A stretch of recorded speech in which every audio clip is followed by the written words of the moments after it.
नमस्कार दोस्तों, ज्ञान की कहानियों में आपका स्वागत है।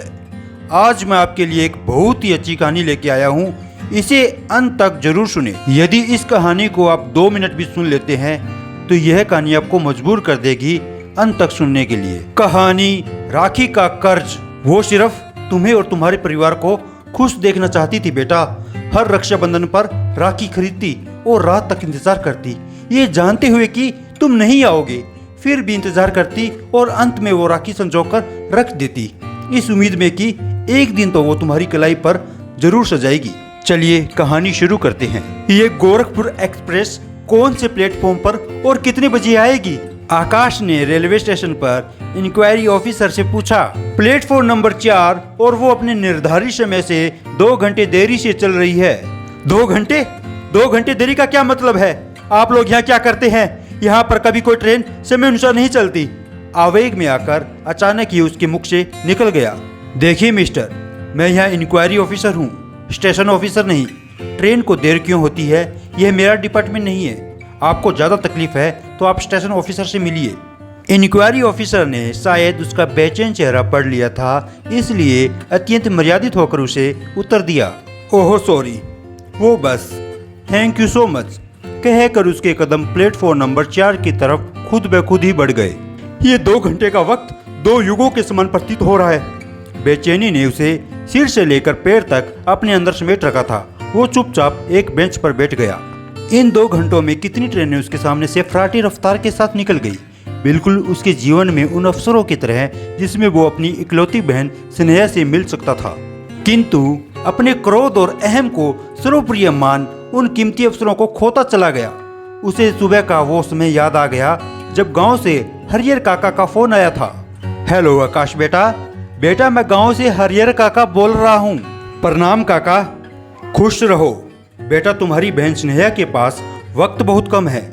उसका अब जीवन में तुम्हारे सिवा कोई नहीं है बेटा। उसकी बड़ी इच्छा है कि मृत्यु से पहले एक बार तुम्हें देखना चाहती है, तुमसे मिलना चाहती है और इस बार रक्षाबंधन पर तुम्हारी कलाई पर राखी बांधना चाहती है। बेटा हो सके तो अपनी बहन की अंतिम इच्छा पूरी कर देना। और कौन सी बहन काका? मेरे लिए तो उसका अस्तित्व उसी दिन खत्म हो गया था जब उसने अपना हिस्सा मांगा था और गांव की जमीन को बेचकर सारा पैसा हड़प लिया था। काका आपको पता है कि मुझे तो इस बात की कानो कान खबर भी नहीं हुई थी। इसका पता तो मुझे बाद में चला। कितनी तकलीफ हुई थी मुझे। आखिर वो मेरे साथ ऐसा कैसे कर सकती थी? कितनी स्वार्थी हो गई थी वो।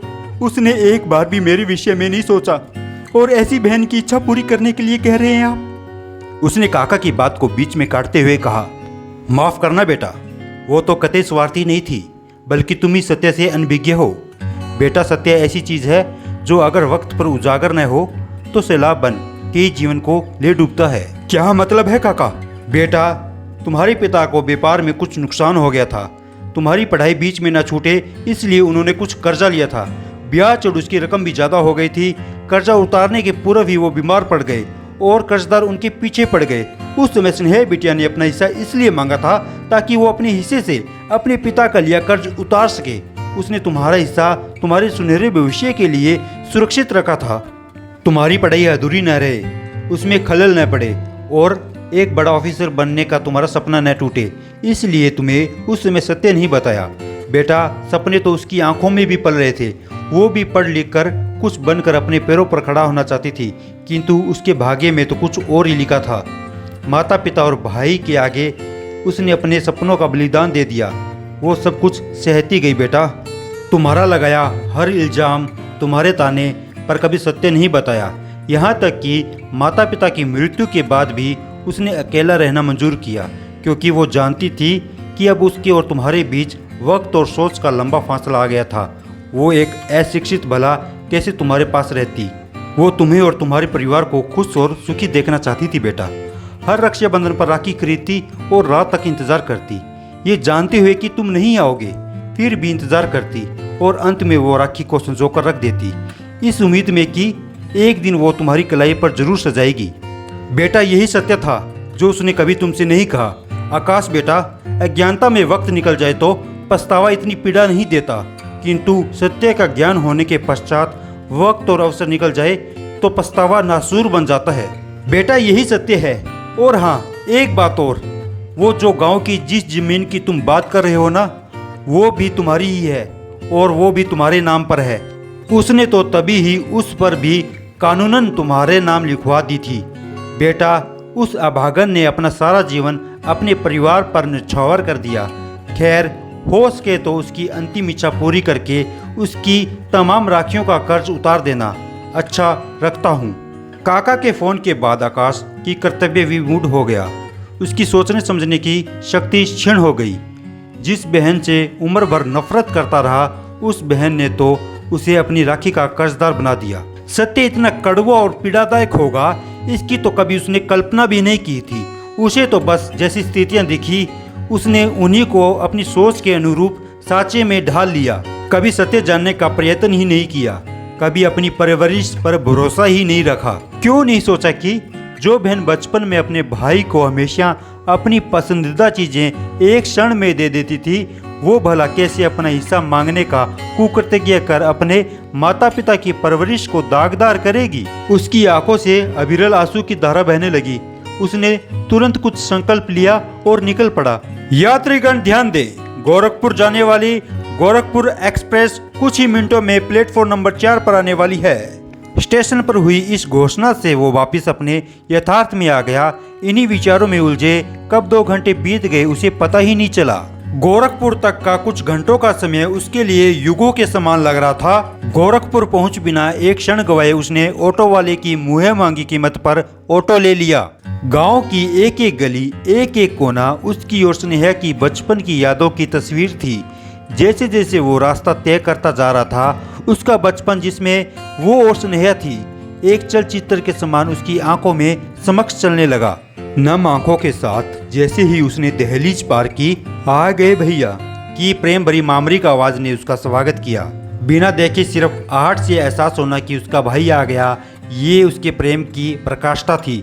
कितना निश्चल प्रेम था उसका, यह सोच उसका हृदय आत्मग्लानि से भर उठा। स्नेहा को देखते ही वो उसे लिपटकर खूब रोया। बरसों भरी आत्मग्लानि आज आंसुओं में बह रही थी। मुझे माफ कर दो स्नेहा, अपने इस अभागे भाई को माफ कर दो। बहन के होते हुए भी मैं बरसों बहन के प्रेम से वंचित रहा, एक भाई का फर्ज पूरा ना कर सका। तुमने मुझसे जितना प्रेम किया, मैंने तुमसे उतनी नफरत की। माफ कर दो मुझे और बस एक बार प्रायश्चित का मौका दे दो। भैया, इस बार तो राखी बंधवाओगे ना अपनी कलाई पर? पता नहीं अगली बार रक्षाबंधन पर मैं बंधवाऊंगा स्नेहा, जरूर बंधवाऊंगा, किंतु यहाँ पर नहीं, दिल्ली में। उसने स्नेहा के मुंह पर हाथ रखकर कहा, स्नेहा, तेरी समस्त राखियों का कर्ज उतारने का वक्त आ गया। मेरी बहन कितने वर्षों की राखियाँ आज अपने भाई को अथाह प्रेम के साथ एक नई उम्मीद के साथ देख रही है। काका, मैं स्नेहा को दिल्ली ले जा रहा हूँ, वहाँ इसका अच्छे से अच्छा इलाज करवाऊंगा। अब इसे अपने से दूर नहीं जाने दूंगा। मुझे पूर्ण विश्वास है कि ये जल्दी स्वस्थ हो जाएगी। आपका आभार काका, जो आपने मुझे सत्य से अवगत करवा दिया, अन्यथा अनर्थ हो जाता। काका, इस हवेली की धरोहर को संभाल कर रखिएगा। चल बहन, तेरा परिवार तेरी प्रतीक्षा कर रहा है। खुश रहो बच्चों, कहकर काका ने नम आंखों के साथ उन्हें विदा कर दिया। स्नेहा को गोद में लेटाकर उसका माथा सहलाकर आज वो अपने आप को कितना हल्का महसूस कर रहा था, उस पर अपार स्नेह बरस रहा था। हृदय एक पिता रूपी वात्सल्य से भर गया था। ये रक्षाबंधन उसके जीवन की सबसे खूबसूरत रक्षाबंधन होगी। इस बार उसकी कलाई भी सजेगी। सोचते सोचते उसने स्नेह का माथा चूम लिया। कहानी अच्छी लगी तो लाइक करें, कमेंट करें, शेयर करें और चैनल को सब्सक्राइब कर बेल आइकन बटन दबा दें। हैप्पी रक्षाबंधन। धन्यवाद।